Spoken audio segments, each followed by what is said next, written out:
Thank you very much. President Iohannis, thank you for being here. It's an honor to welcome such a good friend of America to the White House. As you know, the people of Romania and America share much in common: a love of freedom, proud cultures, rich traditions, and a vast and storied landscape to call home. The relationship between our two countries stretches back well over a century, but today we especially reaffirm and celebrate our strategic partnership that began more than 20 years ago. That partnership covers many dimensions, including economic, military, and cultural ties, and today we are making those ties even stronger. Mr. President, your visit comes at an important moment, not just in this partnership, but among all of the responsible nations of the world. I have just returned from a historic trip to Europe and the Middle East, where I worked to strengthen our alliances, forge new friendships, and unite all civilized peoples in the fight against terrorism. No civilized nation can tolerate this violence or allow this wicked ideology to spread on its shores. I addressed a summit of more than 50 Arab and Muslim leaders, a unique meeting in the history of nations, where key players in the region agreed to stop supporting terrorism, whether it be financial, military, or even moral support. The nation of Qatar, unfortunately, has historically been a funder of terrorism at a very high level. And in the wake of that conference, nations came together and spoke to me about confronting Qatar over its behavior. So we had a decision to make. Do we take the easy road, or do we finally take a hard but necessary action? We have to stop the funding of terrorism. I decided, along with Secretary of State Rex Tillerson, our great generals and military people, the time had come to call on Qatar to end its funding. They have to end that funding and its extremist ideology in terms of funding. I want to call on all of the nations to stop immediately supporting terrorism. Stop teaching people to kill other people. Stop filling their minds with hate and intolerance. I won't name other countries, but we are not done solving the problem, but we will solve that problem. Have no choice. This is my great priority because it is my first duty as president to keep our people safe. Defeating ISIS and other terror organizations is something I have emphasized all during my campaign and right up until the present. To do that, stop funding, stop teaching hate, and stop the killing. For Qatar, we want you back among the unity of responsible nations.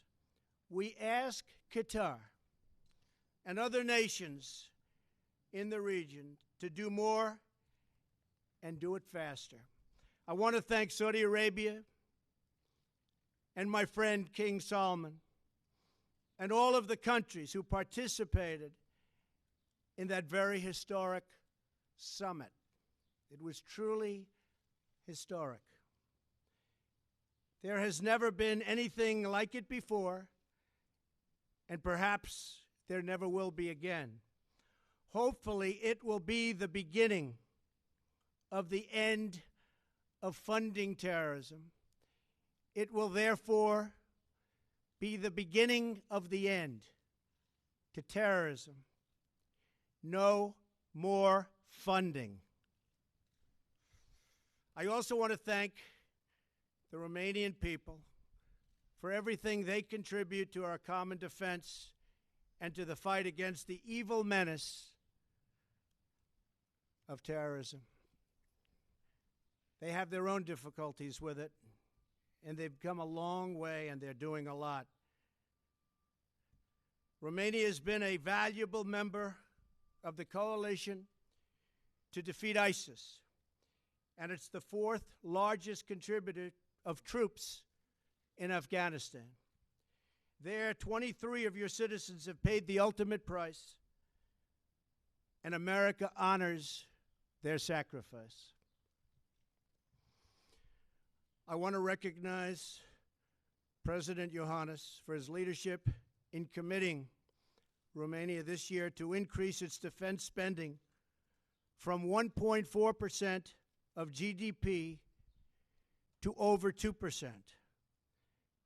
We hope our other NATO allies will follow Romania's lead on meeting their financial obligations and paying their fair share for the cost of defense. But I will say this, that because of our actions, money is starting to pour in to NATO. The money is starting to pour in. Other countries are starting to realize that it's time to pay up, and they're doing that. Very proud of that fact. As you know, I have been an advocate for strengthening our NATO alliance through greater responsibility and burden sharing among member nations. And that is what is happening. Because together we can confront the common security challenges facing the world. Mr. President, I want to applaud your courage and your courageous efforts in Romania to fight corruption and defend the rule of law. This work is necessary to create an environment where trade and commerce can flourish and where citizens can prosper. I look forward to working with you to deepen the ties of both commerce and culture between our two countries. Romanians have made contributions to the United States and to the world. Very notable among them was Nobel Prize laureate Elie Wiesel, who was born in Romania and sadly passed away almost 1 year ago. And I understand that earlier this week, the American Jewish Committee presented President Iohannis with its very prestigious Light Unto the Nations Award for his work to further Holocaust remembrance and education in Romania. I join the AJC in saluting your leadership in this vital cause. The people of Romania have endured many, many hardships, but they have made a truly remarkable historical journey. The future of Romania and Romania's relationship with the United States is very, very bright. President Iohannis, I thank you for your leadership, and I thank you again for being here today. I look forward to strengthening our alliance with your country and our bonds with your people. The relationship has been good, but now it's stronger than ever. Thank you very much.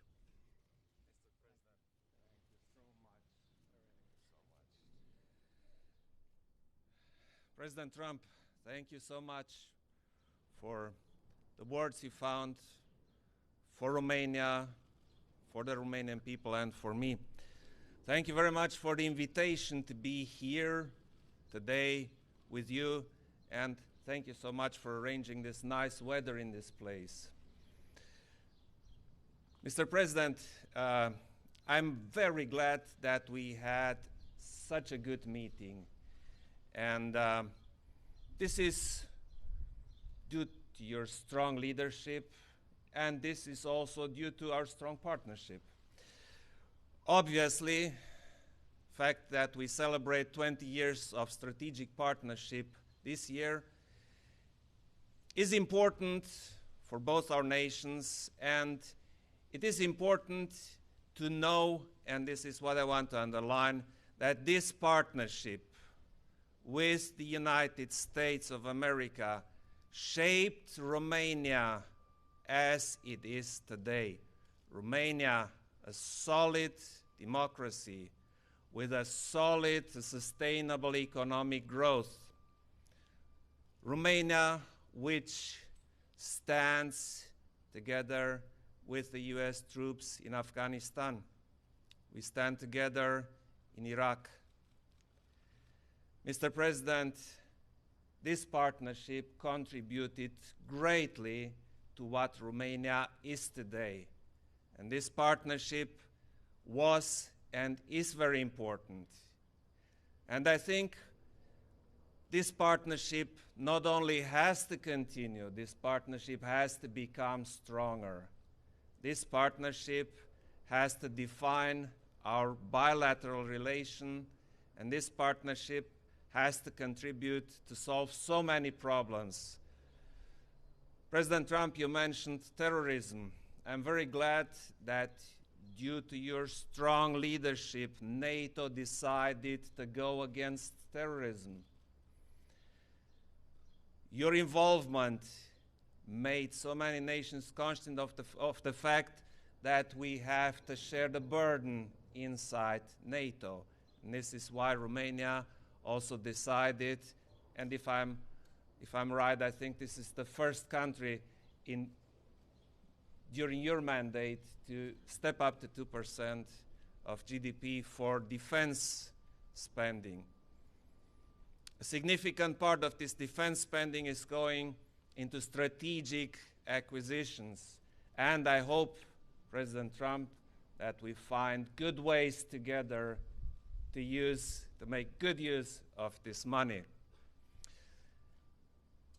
Romania is very conscious of the fact that we stand on the eastern flank, and we heavily rely on your partnership, President Trump, because we cannot stand there without the US. We cannot stand there alone. On the other hand, our partnership has a huge opportunity to step up not only in security matters, but also in commercial and economic matters. And this is very important. Romania is a member of the European Union, and I think it's the best interest of you, Mr. President, to have a strong European Union as a partner. This is vital for all of us. Our relationship, the transatlantic link, is vital. Transatlantic link is not about diplomacy, about policy. It's at the basis of our Western civilization, and together we will make it stronger. Together we will make it better. NATO and the European Union do not have to compete against each other. They have to work together. They have to work in such a manner as to produce synergetic effects, make NATO stronger, make Europe stronger, make the United States of America stronger. And this is what we decided, President Trump and I, to make our partnership stronger, better, more enduring. And this will lead very soon to an enhanced economic exchange, to better commerce. And this is what we all decide and what we wish, because we are responsible, President Trump and I, not only for the security, we are responsible for the well-being of our citizens, and this is what we are decided to do. Thank you so much, President Trump. Thank you. Dave Boyer, Washington Times, please. Dave. Thank you. Come on, Dave. Thank you, Mr. President. Apologies. That's all right, Dave. Mr. President, this morning on Twitter, you were referring to the testimony of James Comey vindicating you. But I wondered if you could tell us in person, sir, why you feel that his testimony vindicated you when it's really boils down to his word against your word. And if you could also tell us, sir, do tapes exist of your conversations with him? Well, I'll tell you about that maybe sometime in the very near future. But in the meantime, no collusion, no obstruction. He's a leaker, but we want to get back to running our great country. Jobs, trade deficits, we want them to disappear fast. North Korea, big problem. Middle East, a big problem. So that's what I am focused on. That's what I have been focused on. But yesterday showed no collusion, no obstruction. We are doing really well. That was an excuse by the Democrats who lost an election that some people think they shouldn't have lost, because it's almost impossible for the Democrats to lose the Electoral College, as you know. You have to run up the whole East Coast and you have to win everything as a Republican, and that's just what we did. So it was just an excuse. But we were very, very happy. And frankly, James Comey confirmed a lot of what I said. And some of the things that he said just weren't true. Thank you very much. Do you have a question?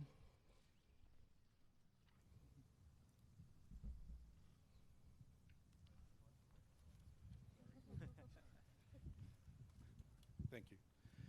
And Mr. President, if you could tell us, a couple weeks ago, President Trump was in Brussels at the NATO meeting, and not only was he encouraging NATO members to pay up the 2% required of GDP for national defense, but he also was saying that countries, including yours, who had not paid 2% in the past should make up for that difference. Do you think that's fair?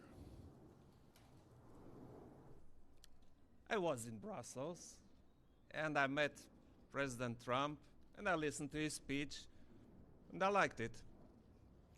Because, you see, NATO is based on values, but it is ultimately a military alliance. And, you know, military spendings are complicated, and you need a lot of money, because NATO is the strongest alliance the earth ever saw, and we want to keep it that way. So we have to spend money for defense purposes. And spending money means if you're in alliance, everybody has to spend money. This is called burden sharing. And I fully agree, Mr. President, to that. So of course, some people liked this better and some didn't like it so much, but it's a simple fact that we have to do this, not as a purpose in itself. We have to do this to stay strong, to be strong, and to defend our nations. 100% correct. And, you know, one of the things I was referring to during that speech was the fact that, yes, they haven't paid what they should be paying now, but for many years they haven't been paying. So I said, do we ever go back and say, how about paying the money from many, many years past? Now, I know no president has ever asked that question, but I do. We're going to make NATO very strong. You need the money to make it strong. You can't just do what we've been doing in the past. So I did say, yes, you haven't paid this year, but what about the past years, the many past years where you haven't paid? Perhaps you should pay some or all of that money back. You have a question?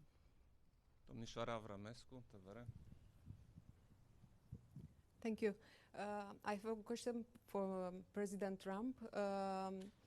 On the matter of security, sir, many of the countries on the eastern flank of NATO, including Romania, see Russia as a threat to the security and the peace in the region. Do you share this vision, and do you think that United States should act under Article 5 if any of these countries will be under military aggression? Thank you very much. Well, I'm committing the United States and have committed, but I'm committing the United States to Article 5. And certainly we are there to protect. And that's one of the reasons that I want people to make sure we have a very, very strong force by paying the kind of money necessary to have that force. But yes, absolutely, I'd be committed to Article 5.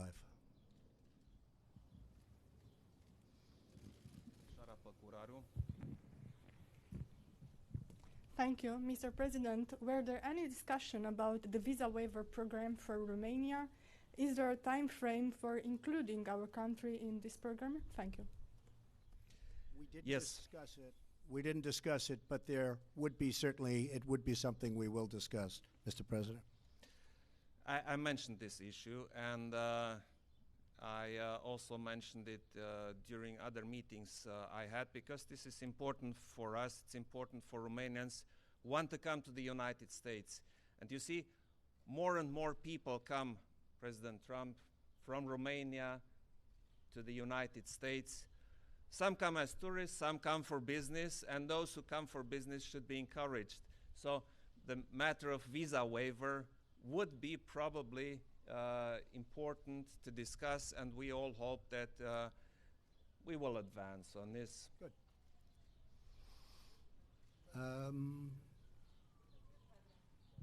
Oh, I look at those hands up there, President. Do you have this in Romania too? I don't know. Yeah, I got the microphone. Oh, boy. If you allow me, If Mr. I could President. if I could only sell that, if I could only sell it. Who would like to ask? Should I take one of the killer networks that treat me so badly as fake news? Should I do that? Huh? Go ahead, John. Be fair, John. Oh, absolutely. Remember how nice you used to be before I ran? Such a nice man. Always fair. Mr. President, I want to get back to James Comey's testimony. You suggested he didn't tell the truth in everything he said. He did say under oath that you told him to let the Flynn, you said you hoped the Flynn investigation, he could I didn't say that. So he lied about that. Well, I didn't say that. I mean, I will tell you, I didn't say that. And did he ask you to pledge his And there'd be loyalty? nothing wrong if I did say it, according to everybody that I've read today, but I did not say that. And did he ask for a pledge of loyalty from you? That's another thing he said. No, he did not. So he said those things under oath. Would you be willing to speak under oath to give your version of those events? 100%. I And- didn't say under oath. I hardly know the man. I'm not going to say, I want you to pledge allegiance. Who would do that? Who would ask a man to pledge allegiance under oath? I mean, think of it. I hardly know the man. It doesn't make sense. No, I didn't say that, and I didn't say the other. So if Robert Mueller wanted to speak with you about that, I you would be willing glad talk to him? tell him exactly what I just told you, John. And you seem to be hinting that there are recordings of those conversations. I'm not hinting anything. I'll tell you about it over a very short period of time. Okay? Okay. Do you have a question here? When will you tell us about the Over a recordings? fairly short period of time. Are there tapes, sir? Oh, you're going to be very disappointed when you hear the answer. Don't worry. John, do you have a question for the president? Yes. Thank you. And President Iohannis, you are no stranger to Russian aggression. Vladimir Putin recently suggested that Romania could be in Russia's crosshairs. How concerned should the world be about Russian aggression in your region, and how concerned should we be here in the United States about what Russia tried to do in our election, sir?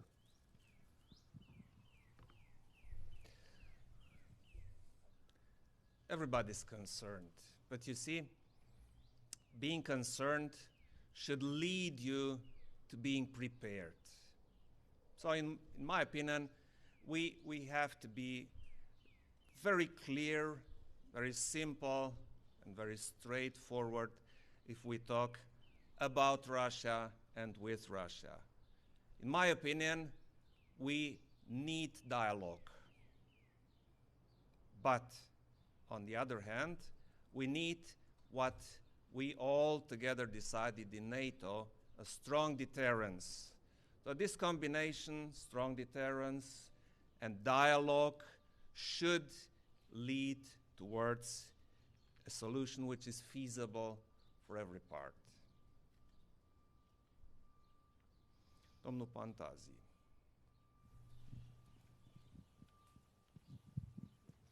Hello, Mr. President Trump. You mentioned you mentioned earlier the anti-corruption fight in Romania. It is a matter of high importance in our country. But we see now that the anti-corruption fight and the efforts to consolidate the rule of law are sometimes undermined by some politicians, part of what we can call the Bucharest swamp. Is your administration going to support the anti-corruption fight in Romania, and how can you do it? Thank you. Well, we support very strongly Romania, and therefore, obviously, we do support that fight on anti-corruption. We will always support that. And we support your president. We think he's done an outstanding job, very popular, very solid, working very hard. We know everything that's going on. And, and he's going to win that fight. He's going to win that battle, but he has our support. Thank you so much. Do you see the corruption in Romania as a problem for the U.S.-Romania partnership and for the American investor as a threat, because we still have corruption in Romania despite this anti-corruption fight? Well, you do, but I can tell you that there are many American investors right now going to Romania and investing. In fact, I was given a chart just before our meeting, and we have people going over to Romania and investing, and they weren't doing that a number of years ago. So that shows very, very big progress, and there really are a lot of congratulations in store. But a lot of people are investing from our country to yours, and people love from Romania the United States, and they come here a lot, and we're very proud of them.